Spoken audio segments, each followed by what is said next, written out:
went up to a woman in a cafe where I was serving as chaplain on an island in the cafe. She's having a meal.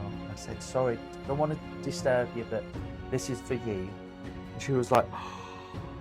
I said, do you collect feathers? She said, always. How did you know?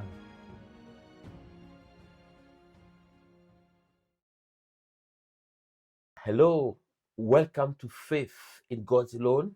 And I've got with me my brother Chris. Yes, Chris Duffett. Yes. Chris is a Baptist minister, and I did say to Chris that Chris is, I'm saying this with a lot of respect, it's not your ordinary Baptist minister, because this creativity, this evangelist, somebody who's completely passionate about Jesus. Chris, hello, welcome again. Thank you so much, Samson. Okay, and you are a Baptist minister, you are an evangelist, but you are also an artist. Yes, I am. And often all those things combine together. Yes. So I use what I do as an artist to encourage people to think about the Christian faith and Yes. introduce them to Jesus. So one of the things I love to do is paint in public. And I'll do that in cafes or in pubs. And I'll paint little paintings for people. I call them prayer paintings. Yes. But what they really are, Samson, is that they are a prophetic art. So I seek to hear from God. Yes. Put something symbolic or some words or some images on paper and then give it to people. And without stretching the evangelistic truth, I have painted for hundreds of people over the years. Yes. Hundreds of people where I've been able to let them know that they are known and loved by the living God. So I love to do that. I love to use what I've got. Often at the college, I'm co-principal of the Light College. We teach our students, use what's in your hand. What's in your hand? Yeah. What is it that you do so naturally that no one else is able to do? Yes. Use those gifts to let others know about Jesus. So I love to paint prophetically. Believe it or not, this painting, it's different to my usual style. It's not so pretty, but I've been looking at light in darkness. Light in darkness. Within this painting, there are some mountains. I've been thinking Yes. about the weight in which what we carry, Yes. the burdens, the Yes. hard times in Yes. life. And Jesus says, if you were to say to those mountains, Yes. move from there to be gone, they will. Yes. If you have faith. Yes. And that's what I've wanted to portray here. And through many of my paintings recently is this sense of light in darkness. Darkness. Powerful. That light shall not be overcome by darkness. Yes. That Jesus, the light of the world, yes. He shines in the most impossible situations.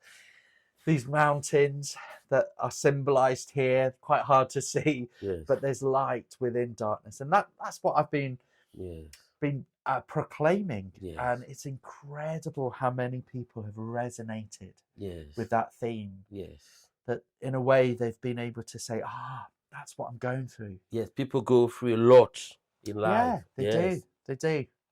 So yeah, there's different ways in which I paint for people. Yes. I was painting in here recently. Okay. And I was painting for a Baptist minister that was retiring. Yes. After 30, might have been 40 years with the same church. 40 years, wow. And I was painting something here. They'd worked in Uganda and in the UK, so I was painting the Ugandan flag, UK flag. And right in the middle of the painting, I painted an owl. Okay. An owl just flying out. And I remember my wife walked in and she said, why have you got that owl on that painting? That's a little bit strange. I said, I don't know. I just keep thinking about an owl and I needed to paint this. Well, when the painting was unraveled at her retirement service, I didn't realize the significance of that owl because her husband had died recently. Right. But he loved owls. Oh, wow. And they used to visit owl sanctuaries and he just loved owls. And sadly, he had died a couple of years before. Right. And the person that I painted with kept thinking, how their husband should have been with her on that Yes. day. Yes. But through the painting, there was Yes. a reminder of this Yes. sense of Yes. God is with her. God knows what's going on. God Yes. sees. It's interesting, Chris. How did it come about? You know, Mm. was So it? I always pray. I Yeah. pray for what I'm going to paint. I sketch, and then I just go for it. So Right. I try not to second guess. Okay. So when I get an image or something for someone, I try not to go, nah, that's just me. And I try and be obedient to that first. I believe God has spoken here. I need to do it now. And then I'll obediently go for it, willing to make a mistake, willing to get it wrong. I just think of over the summer, I did a painting called Those White Feathers. And it was a Yes. simple painting of a white feather. I went up to a woman in a cafe where I was serving as chaplain on an island, and in the cafe she was having a meal, and I said, sorry, don't want to disturb you, but this is for you. And she was like, I said, do you collect feathers? She said, always. How did you know? I collect white feathers all the time. And she had a story to share about her husband dying. Mm. And since his death, she kept finding these feathers and she felt them strangely symbolic. Yes. And she wanted to know. I said, well, I believe it's a sign that God is with you. Mm. She was like, I don't know if there is a God. I was like, well, could this be a sign for you that there could be? And we had the most amazing conversation about God being Yes. with her in her suffering, you know, her Yes. grieving. Mhm. So yeah, I want to be honest with you. I didn't want to give her that painting. Those white feathers. I thought, what? Why have I named it that? That's really strange. Yes. So I was willing to, look a fool, and to be able just to go and say, look, this is for you. I hope it means something for you. So I'm willing to pray, willing to take the risk. Yes. I know you might have heard this or say it, how do you spell faith? Well, it's RISK. There's risk involved with faith. Yes. And so often I just feel absolutely stupid doing what I do. Heart's racing. Yes. But I'm willing to go for it. I'm willing to go up to people and share what I believe God has given. Yes. So for those who are watching currently, who feel that there is that prophetic in them, but they don't know how to translate it on a canvas, what kind of advice can we give them? Yeah, well, I've got a couple of tutorials on YouTube as well on prophetic art. So have a look at them under Chris Duffett Art. Yes. I've got some links on my art website, Chris Duffett Art. Yes. And then as a college, we actually train evangelists to be prophetic. It's with Light College, isn't it? Yeah. Is it in Chester? Yeah, so our college is based just outside Chester. We have an office there, but our students are all over the country. Okay. So we meet online. We do a lot of our training virtually online, but then we meet 6 times a year together for lecture blocks. So I've just started training a group of students on creative arts and media in mission and evangelism. What does it mean, basically? So the whole point of the module is to enable our students to creatively engage with people in a way that they can get it. So we, as a college, we always say that good news needs to be understood as good news. Otherwise, it's no news, which is bad news. Yes. So how can they use their creative gifts to enable others to connect with the good news of Jesus? So some of our students have done poetry, spoken word, dance. We've had students dancing. We've had students painting. We've had students gardening and creating amazing garden impacts. We've had students out on the streets doing drama. So all kinds of ways in which our students engage with people.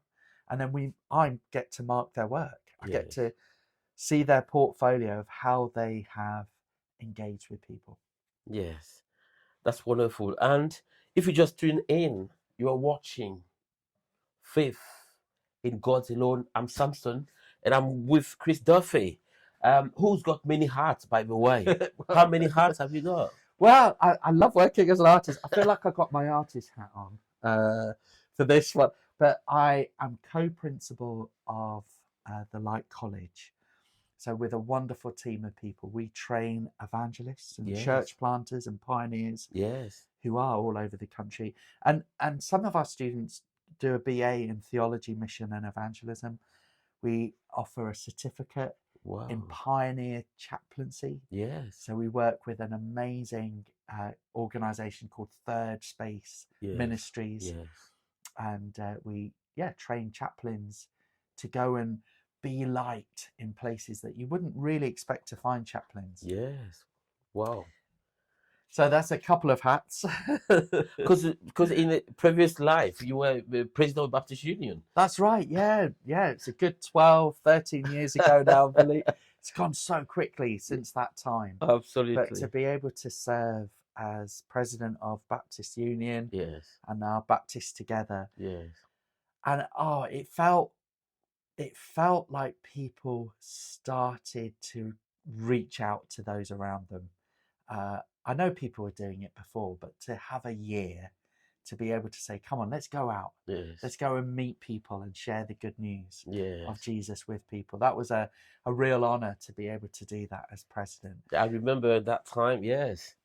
Yes. And Yes. hopefully perhaps as serving as president for that year gave permission for people to do what God has called them to do. Because in terms of the creativity and Yes. creative gifts, I just love it when artists and creatives, Yes. they're like, this is what God has called me to do. I can do this. That's right. That's right. Okay, we're going to finish now. Oh, bless you. It has been a privilege, Chris, to speak to you. But before I let you go, what is like the last word that you like to share with our friends out there? Oh, bless you, Samson. I want to encourage you to do the thing that God has called you to do. So what I often teach is at the college is don't do what I do, do what you do. And I'm an artist, but I'm not expecting everyone to be an artist. I've painted all my life. As a child, I just painted and I just carried on. I didn't stop. And now I paint, hopefully, to let others know the good news of Jesus in lots of different ways. But do what you do. What is it that God has gifted you to do to let others in on what it means to be a follower of Jesus? Would you do that? And it might be the most amazing spiritual gift. It might be the most amazing creative gift. But what is it that God has gifted you to do? Do it. I would say amen to that. Thank you, Chris. Thank you, Samson. Thank you for watching. God bless. Bye.